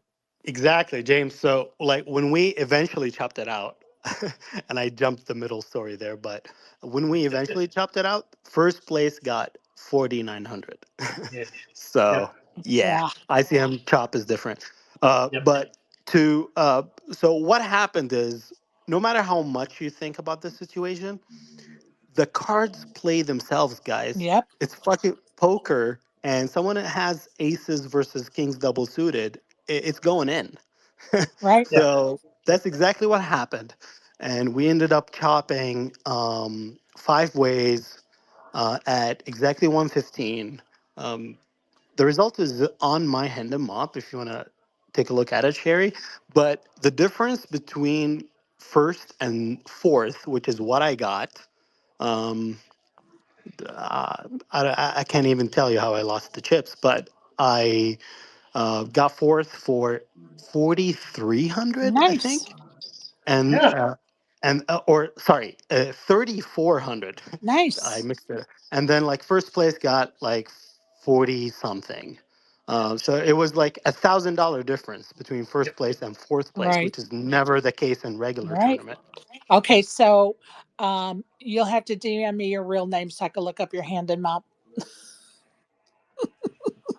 Yeah. We follow each other, Sherry. I know, but I, need your real name in order to look up your Hendon mob. I just texted you my first Perfect. name, which is enough. You're gonna Perfect. find the guy who Perfect. lives in Colorado, not in Netherlands. And I'm going to tell you something. I've been to Blackhawk, and it's a beautiful drive up there, and it's just kind of a unique setting for sure. And I hope to get back there someday because I enjoyed playing in Blackhawk. Sherry, if you're in town, I have free rooms at Ameristar. You're more than I'll take care of your room. Well, I appreciate that. Um, and don't think I won't take you up on that if I'm coming your way. Oh, please do. It's really no biggie. I just have to go for a session and check you in. I hear you. I appreciate that for sure. And I appreciate you Yeah. bringing up this story because it gives us all food for thought. And guess what? I think we all learned a little bit something from that story. Go ahead, ASG. No, I was just gonna say, like, with cards play themselves, like, kind of yes and kind of no. Like I often like to call with my rundowns, whereas if I'm at this situation, I'm more likely to raise with my rundowns. Uh, so, like, some things, like in terms of like how much aggression you want to put on, or whether or not you want to fold X speculative hand, comes into play. And there's obviously a whole lot more that goes into it too, because by the time you've been playing with these players so long, you know the players' tendencies, so you can play a little bit different against certain players. You know you can be aggressive, where other ones you know they're going to come back at you. So, yeah. Or sometimes you like know is it like a guy has like a really strong hand. And you have like a hand that you think could play well within post, but if you're on a time limit, maybe you don't do that to try to accumulate. Like yeah, like it's some interesting spots where you might just say, oh, like if I knew I'd have all day to play, I'd call, but since Yeah. I don't, I'm folding because I agree. odds are I probably won't hit this specific time. That's really, it's a lot to think about. And yet you got to keep it simple, don't you? No, but Just like simple as I you agree can. with ASG. Like he has a point. The cards don't like really play themselves, but the players do. You know what I Yeah. mean? We're in the like an analysis booth here. You know what I mean? Hindsight's In the 2020. moment, yeah. In the moment, nobody's folding kings double suited. You know, Yeah, Right. if it's aces versus kings, then they're playing themselves. It's the other hand. It's the middling hands. Like the folds play themselves, and the like obvious shoves play themselves, and then it's the middle stuff that becomes what do you do here versus here. so I have the ICM app downloaded on my phone, and I was just playing with the numbers the last 30 minutes, and I realized that like being fifth and first is like $1,300 difference. I'm just like, which is like it's significant. It's Right. about 30% or like 25%. But at the same time, it's what you said, Sherry. It's like I want to drive back happy and I want to preserve my stack, get a little bit more money. Right. Right. And guess what? She made a nice profit for the night. Wow, I like it. I like it. Food for thought. I'm always into learning. And beware when you go to Colorado, their rules are different, people. The rules are different. So about 10 years ago, and this is crazy to anybody who doesn't know, but we had a law in Colorado that you cannot bet more than $100 Oh yeah, on Montana. I any. think. Yeah, I think Montana still has a rule to that. I think it's a 200 or 300, but I think they still have that rule. I know for a fact in Oregon because I played recently, they had a $500 rule. Oh, maybe it's Oregon that I'm thinking about. I know it's one of them. Yeah, It may be both of them, but anyway, it's crazy. Like yeah. So what? for a good time in Colorado, you cannot bet more than $100 on any street. So pre-flop, you can only make it up to $100, and then if someone bet, like you go to the flop and someone bet 60, you can only make it 160. So Crazy. it was quite the fucking dynamic, but like at the same time, there's limit hold'em. There was a 4-8 and a 15-30, and so the same crowd played both games Right. similarly because if you I'm have going to tell you, I've played Limit Hold'em when I go see my kids in Washington State.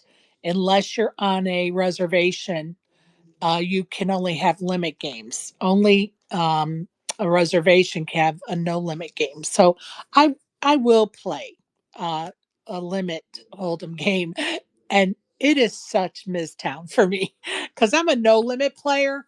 It is such Town for me to play that limit game. I'm just going to tell you. so Sherry, I cut my teeth in that like $100 max. Yes. So I understand it. I understand limit. I am not a good player in limit hold'em, but I understand it very well. I am way too loose to play limit hold'em, so it's just not the game Right. for me. I just don't have the skill set for. I don't have the hardware to like be successful. But I understand it, Yeah. and I I've understand. done really well in limit. I've done really well playing it. I just prefer not. It's just not my cup of tea. It just isn't. Are we talking about limit hold'em? Yes, dude. Ah, it's an interesting concept for me because I learned no limit before everything. So the concept of limit ends up always making me think in PLO terms, right? Right. And then the song from Scarface comes into my head, and I just Oh want to push God, it this to the guy. limit, right? So like, it's just it's one of those things. Like if I were to play limit hold'em, I'm for sure gonna frustrate the fuck out the table I play at. Oh God, you're so funny. You know who's a good person to talk about this with though? B52, because he grew up playing nothing but limit PLO8, limit hold'em, limit everything, Yeah. right? Well, So I know he's more attuned to that kind of playing. And whenever I would play the dailies at WSOP, there's a lot of the older players. They all played limit oh hold'em, yeah. Oh yeah. For sure. right? For But sure. yeah, I don't know. You know what it feels like to me? It feels like I got like this huge fucking Gatling gun, like the one that Arnold has in Terminator, right? But it's tied around my arms, and I have the gun in my hands, but I can't shoot it. That's what the hell it feels like. I don't like that. Well, I don't and like that it's one bit. frustrating because you can't get anybody off their hands. So, pocket aces, pocket kings are useless in a limit game. I mean, it's just a whole different dynamic.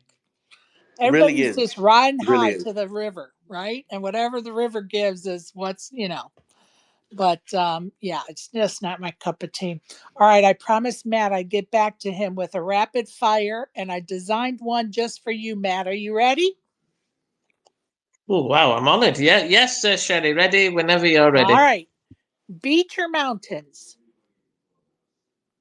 Definitely beach. Pizza or burgers? That's a really hard one. I knew you'd come up with something like that. I like them both, but I'll say pizza. Gummy bears or Sour Patch Kids? Sour Patch Kids. Cook or do the dishes?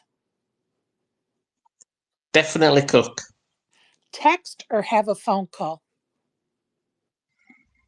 I can't say both on this one, but I think I'd say have a phone call. Watch a comedy movie or a scary movie? Scary. Thank you for playing. Wait, I got one more for him because Go ahead. gotta ask all the British people this one for the rapid fire. Where are Oasis?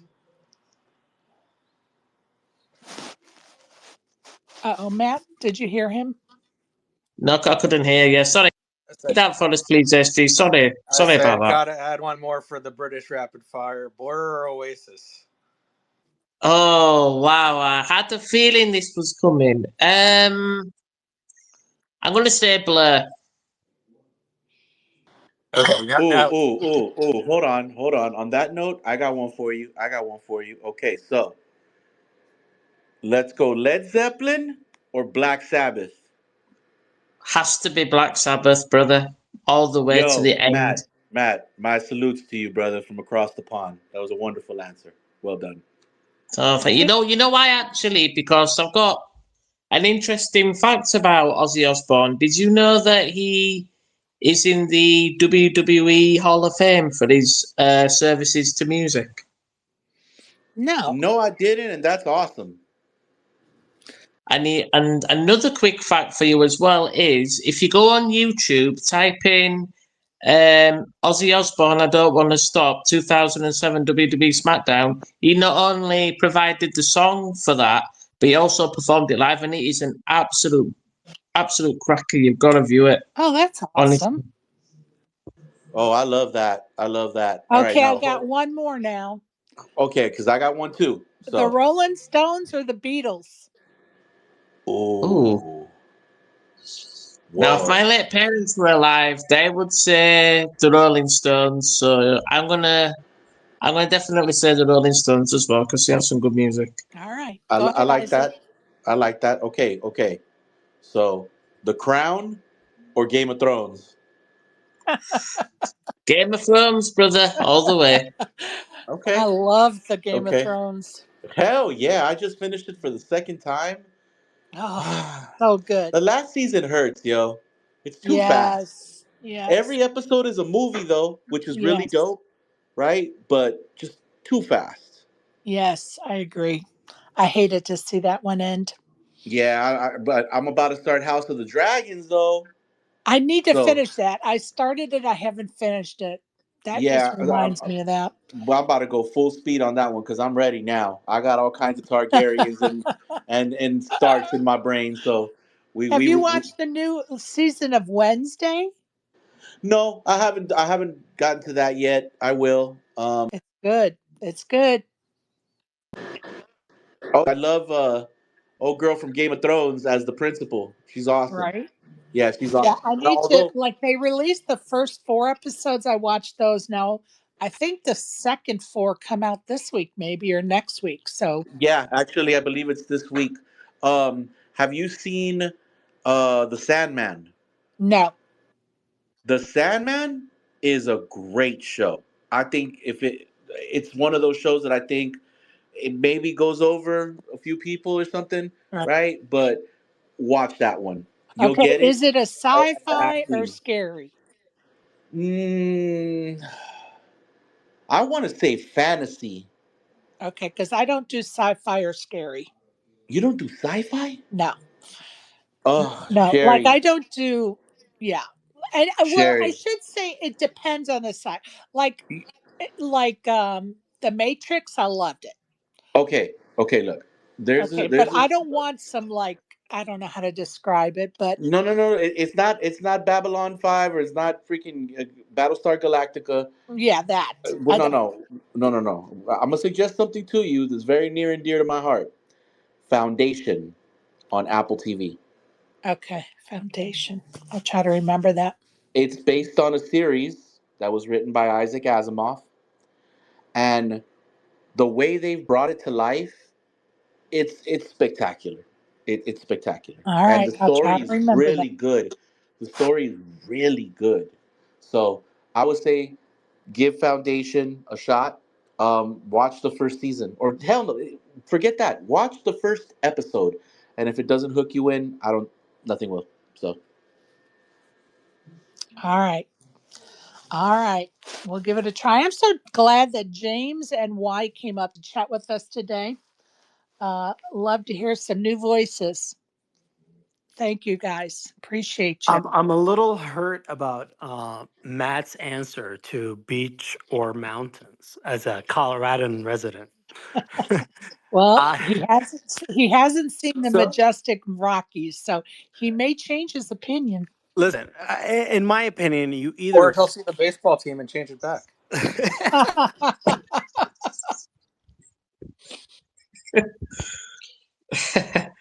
Oh, why that was you told an absolutely fascinating story there. Why that was fantastic. Now on the mountain side of things, I've seen pictures of Colorado, and I'm not just saying it because I know you're from there, but they do look absolutely spectacular. And if I get the opportunity and the money, of course, I'm definitely more than happy to visit. I'm open to every option.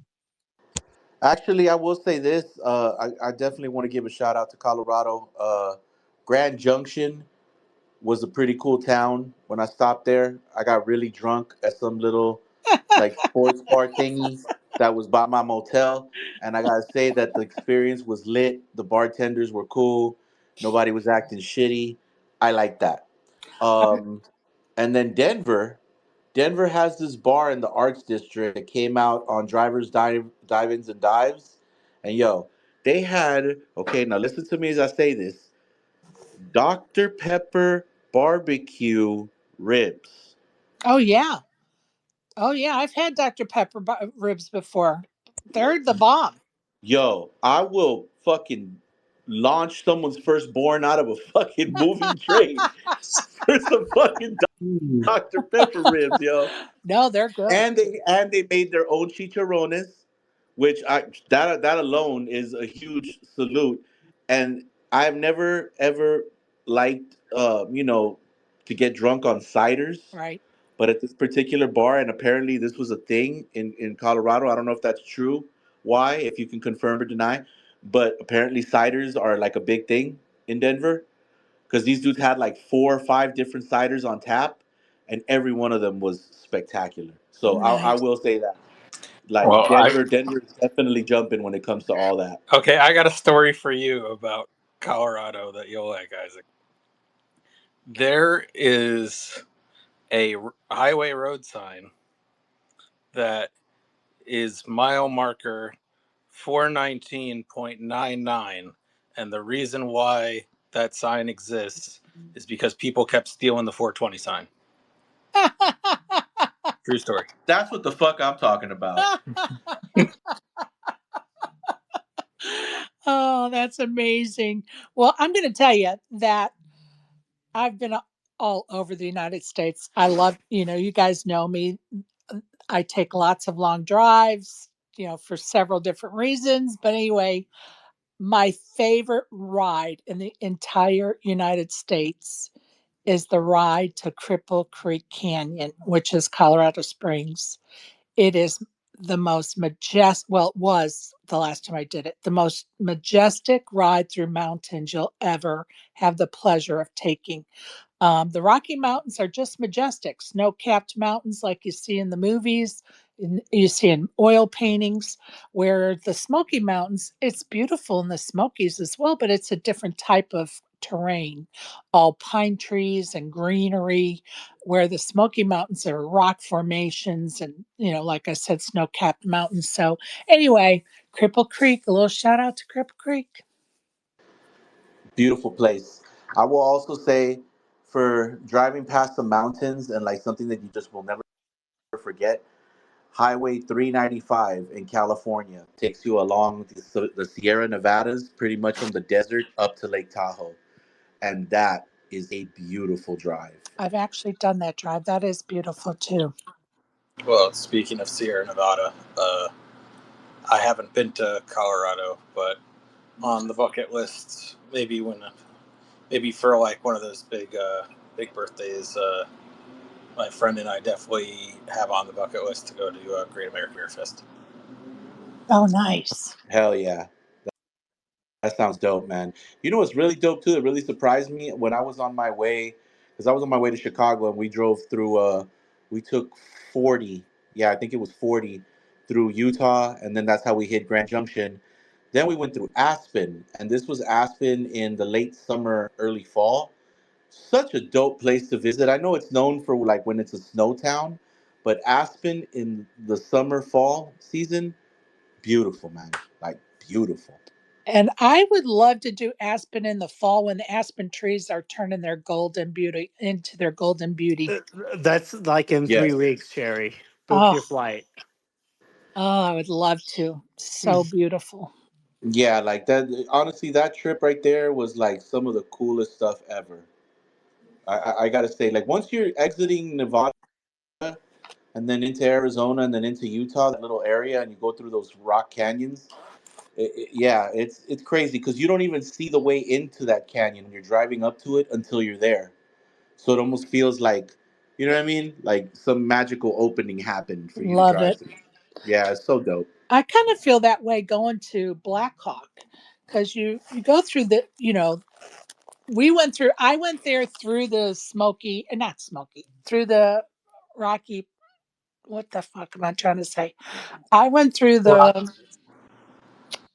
Rocky Mountain National Park to get to because I wanted to go through the park. But anyway, so it was a beautiful ride. And you're going through all, like you said, all the canyons. And then all of a sudden, just in the middle of all of these, rock formations are these casinos. And, it was amazing. It's a beautiful drive to Black Hawk.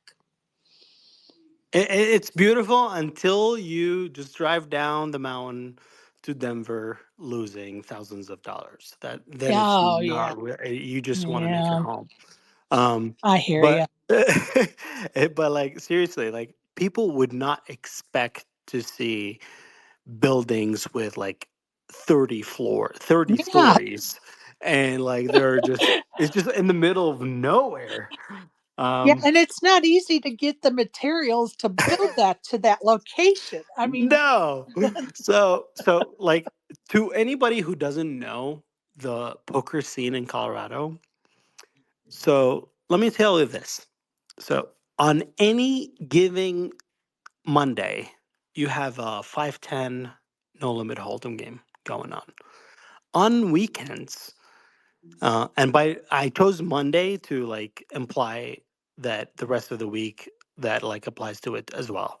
But like on any weekend, you have a 5100 limit hold'em. You have a 510 P, big O, or you can like on most weekends there's a 5100 going on, but there's also a 2550 going on any weekend, dude. and There's if you just think, for those of you that don't know where this location is, that's a lot of games going on. And you're in the middle of like the mountains to get there. Like it's literally in the middle of nowhere, but in the mountains.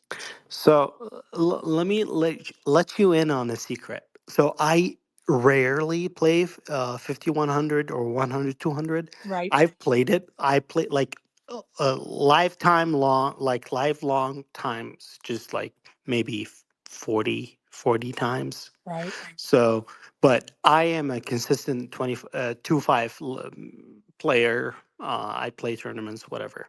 right. So on certain weekends, there are just way too many pros at a 5100 that you don't get in. That's how big the game is. Right. You see like people that you see on TV, just playing in your local casino. Um, but back to the Colorado conversation. For me, skiing is a big thing. I love skiing. That's the number one thing that I enjoy doing in like my entire life. And that's the only reason that I'm here. I Good for just you. yeah, I own a cabin up in Winter Park, which is the name of a town in Colorado. Right. And yeah, I love skiing. This like it's coming up, so I'm Good for excited. you. I have a funny story about the first time I went skiing. Now, I think I was about, I don't know, 14 or 15, and we lived outside of Chicago at the time. And back in the day, the park districts would plan trips to go places and take a busload of kids and, take you to go roller skating or ice skating or, in this case, skiing. And so my brother and I went on this bus, coach bus with the park district to go skiing. And of course, we were excited, never been skiing before. And, they talked to us about, whether or not we wanted to do lessons or not. And And we were like, no, we'll be fine. We were both athletic. We're like, no, we'll be fine. We had no clue what we were doing, just for the record. And promise you, got up the rope toll without, I have really weak ankles. So it was a little tricky for me to get used to the boots and whatever. But anyway, get up the rope toll of the bunny hill. And actually somebody on the bus had talked to my brother and I about, edges and stopping and snow plowing and whatever. And so we get on this bunny hill and I start down this bunny hill. And of course, I didn't know how to stop. And so I'm yelling because I can't stop. And by the time I stopped, I was like within 6 feet of going into a creek. And let me tell you, I loved every minute of it. Loved every minute of it. My happy memory of skiing. I went a couple of times, but I'm not a cold. I like to snuggle by a fire when I'm cold, not be cold down a mountain. Isaac's having issues with staying up on the panel. You back with us, Isaac? Yes, I am. I don't know. It was glitching this last time. Bless you. I'm like, oh, he's going out again. Yeah, yeah. It's just it always happens to me. Unfortunately, and this is why I don't like to host spaces if I know I'm gonna go Oh, somewhere. yeah. Because the moment, and I mean the moment, I'm like 20 feet away from my house, it's dead for like a good half a mile. It's that damn Obama phone. I keep telling you. Yeah, yeah, yeah. I gotta stop. I can't help myself. Well, I'm destitute. that's why I honestly stopped trying to broadcast when I'm traveling unless I stop and I will park like I've parked, you guys know, I've parked like in a Chick-fil-A parking lot just to use their Wi-Fi when I'm traveling to do my space because if I don't, I'm in and out, and when you're hosting, that crashes the whole thing and it's just not worth it. I'd rather sit in a parking lot and borrow some Wi-Fi as a host than go through the painstaking aggravation of it not working. I wish that co-hosting allowed the space to be more stable. Yes. That would be a huge improvement. But And I know Elon ain't doing it. well, and I honestly wish that a co-host and a host would be like if I was the host and needed to get off for a minute, that you could still co-host without losing the space if I logged off. So Yeah, that that exists, only Sherry. happens By by the way, mistake. there's an app called House something House. Forgot what's the word. Forgot. It's called. Um, there's an app that allows you to do that, and it's the same Clubhouse. thing. Clubhouse. Yes, sir. Clubhouse. Yeah, Clubhouse was the concept of spaces originated. I've Clubhouse never was even cool. heard of it. Yeah, that's how like NFT, Web3, all of that stuff, it was kind of born on Clubhouse. No wonder I never heard of it. Yeah, and because it was an invite only social network, right? So like I had a Clubhouse account and I got invited, whatever. I didn't really even start messing with it until like 9 months later. And by then, it was already starting to get to the point where people were getting tired of Clubhouse. And then X started Spaces by bringing a bunch of the people who had big rooms on Right. Clubhouse over here. How cool would it be if we could do a private space, invite only? I would love that. Well, if you get into the GVG Discord, we can have a channel made. You know what I mean? That'll be that invite only situation you're talking about, Sherry. I hear ya. I hear ya. Go ahead, Matt. Oh, that was awesome. When you mentioned about Colorado, is it true that they still have the I think it's in Aspen that they have the Winter X Games there? Oh, probably. Oh, They Yeah. have one, hosted the two. Winter I Games. wouldn't know honestly. I, I wouldn't know. I would Google it honestly. I think they have at one point because I know that Whistler in British Columbia hosted it. and somewhere else, but I would not be Probably surprised. Utah, Salt Lake City. Oh, for sure, right? Like when it really used to snow there, because I Yeah. know things are struggling up in Utah. I heard the Salt Lake's drying up. So Oh, but Matt, to your point, there is something going on in Colorado, but it's a film festival in Aspen that happens in Ah, the right. Okay. winter, and it's for the celebrities to get to ski a little bit. I bet that'll be fun as well. I'll tell you what, I'd love to. In fact, actually, Colorado is definitely on one of my on the bucket list because it's a fascinating part of the world. I'd love to go there and maybe do some hiking and Yeah, have a listen, look around. Matt, it's like beach versus mountain is a classic question. And you have to decide, are you a surfer or a skier? Why can't we be both? in You can California, you you can be can be both. both. Okay. In California, you can be both. I want to be both. I want to be on a snowmobile or I want to be on a beach. I want to do both. I think I definitely on that question, Sherry. When you asked me beach or mountains, I wanted to say both because I think beach would be good for the summer, and definitely the mountains would be good for the. I mean, it'd be probably good for all season, but I mean, definitely winter would be mountains for me. honestly, is there anything more beautiful than a fresh blanket of snow in a twinkle of the moonlight? Come on. There's nothing better than that. We'll put it this way: our winter over here, we've been getting snow, but it's not. It's like a sprinkling of icing sugar on cakes. Right. Basically, it's just A dusting. yeah, you can't really ski on it, Sherry. I don't think. Right. Right. Well, where I live, we get a good snow of about an inch or two only once every, I don't know, 4 or 5 years maybe. So I have to travel north when I want to see snow, go visit my kids or family up in Chicago or up in Washington State. I go visit snow. Yeah, definitely. That sounds like a really good. Actually, on the rapid fire, could I maybe? I've got one for, and everybody can chip in here. Go right ahead. I'll do it before I go. Baseball or American football? Ooh, football. Football for sure for me. Barry says football. What's the score, Barry? Speaking of football, poor guy's Oh trying to yeah, watch what the was it? game. 13-3. Who? Chargers. Thank you. Who are the Chargers playing, Barry?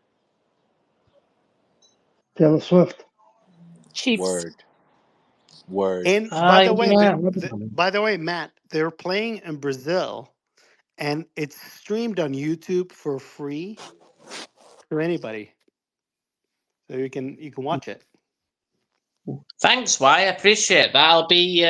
Well, all right. It's 2:30 in the morning over here, but I can stay an extra half hour seeing as I like American football myself, and I'm pleased to say for everybody, not just for all your sports that I like over there, but with American football, I'm always neutral. Okay, let me tell you this, Matt, from like my experience, my personal experience. Um, Hmm? um, I work in wealth management, and we have a lot of like customer like relationship gigs, and like we give away stuff and stuff like that.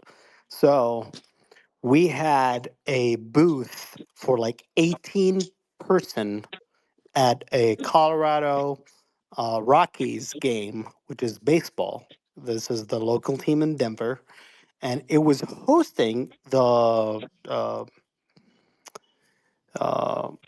whatever the San Francisco team. What 69ers? No, What are they Giants. called? The Giants. Giants. The Giants. I think that was a Freudian slip, the 69ers. Yeah. Something slipped, all right. Oh, that was fantastic. That's All right. hilarious. So yeah, you got to know me a little bit more, but like it's the San Francisco team. And Giants. then The Giants. yeah, that's the Giants. Sorry, Matt.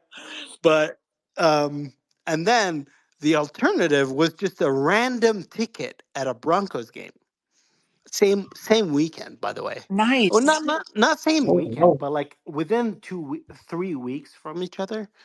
And we like when we were like emailing our clients, it was like, hey, like we're giving away whatever, like, hey, pick your reward, basically. Um, like we had like an 80-20 towards football. I know it's not like a natural sample, or you can argue about that, but it was football was way more popular than baseball. Well, you Oh, gotta wow. realize there's 17 games or 18, 17 games for each team in an NFL season, and then there's like, what's the 100 exact and 162, 165, whatever games in the 162, baseball yeah, season. spot on. So if you see one game, you're seeing less than 1% of the baseball season, and you're seeing a whole lot more of the football season. So each game is much more important, game to game. Mm. Fascinating, that is absolutely fascinating. I never. Well, I like all your sports over there. Actually, to be honest, baseball over here has actually become more popular than an NFL. NFL, we've got a load of fans over here as well, but obviously, because of the time difference, people are like staying up in early hours or having to record it, sort of thing. But I think over here now, it's some of the sports, especially basketball as well, has grown in popularity. So it's fascinating to see, how it's going to expand. Well, and I see that they're playing more and more football games in Europe. I know there are some games going to be played there in the weeks ahead. And, to me, that is, speaking volumes to the expansion of football to Europe, and maybe getting a team in London, or maybe getting a team in Ireland or whatever. So I could see those expansion teams being overseas. No, I cannot see that much. No, I mean, no way that a team would travel to England, I hear like, you. for, yeah. I hear you. But like, why did you go to a team would travel to England instead of a team being founded in England? Well, no, it's because a team in England would have to travel to the U.S. for half their games. Hey, we'll call them the tea parties. As long as we don't have to eat beans and toast when we go over there to watch them, I'm good. But okay, now as a Mexican, hold on, Sherry. As a Mexican, I gotta tell you, beans and toast is not that foreign. Stop it. Stop it. I'll take a scone and tea. Thank you. No. But No, like, nice. go ahead, go ahead. That's funny.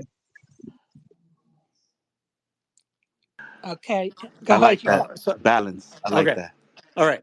I'm sorry, but like, at the end of the day, football is entertainment. So it Yes. follows the rules of entertainment industry, not sports or athletics. You know what I mean? Got yeah. Mute. Oh, Okay.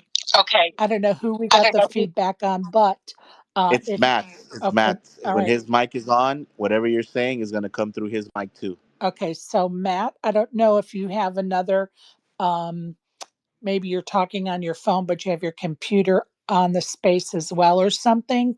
Only one device. Otherwise, we're going to get feedback, is one way it comes.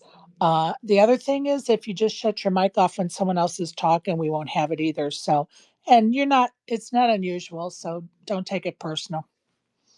Oh, it's fine. Yeah, sorry about that, Sherry. That was my fault. No worries, bud. No worries. And sorry October to 5th, everybody. Wait, go ahead, Barry. October 5th and 12th, they're playing in Tottenham, wherever that is. I think, isn't that outside of London?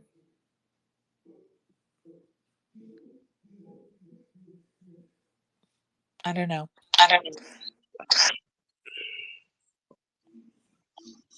Possibly, I think so. I'd have to. And then on the 19th, they're playing in Wembley.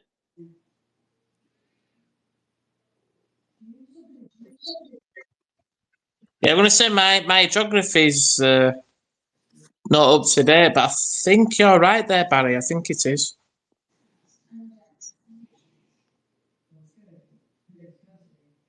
Well, it's like New York City and upstate. Everything that's not London is outside of London. So it's outside of London. It's so true. It's so Thanks true. for the opportunity, Sherry. I Thank really you, appreciate it. Appreciate you, and I appreciate you bringing that story to us to discuss and Oh, learn. trust me, it was my pleasure. Thank you. See you next time. All right, appreciate you. Look forward to it. And it's 13-6 at the half. Oh, nice. Nice. I need to look at the college football schedule tomorrow because I don't even know what games are being played tomorrow. Sherry, it's been an absolute joy and a privilege talking to you and everybody. I'm sorry for the technical issue I had earlier on. Then, so No apologies worries. for somebody else as well. But No worries, as Matt. always, it's been an absolute joy and a privilege talking to you and everybody, and love the story as well, especially from Why. It's absolutely fascinating. So look after yourselves and take care. Thank you, Matt. Appreciate you, buddy. And don't worry about that technical stuff. We're all used to it here in the spaces for sure. We just roll with it, figure it out as we go. Don't ever sweat over that stuff. Isaac, do you guys have a game tonight? No. You guys haven't been doing one on Yeah, we Fridays. do. Yeah.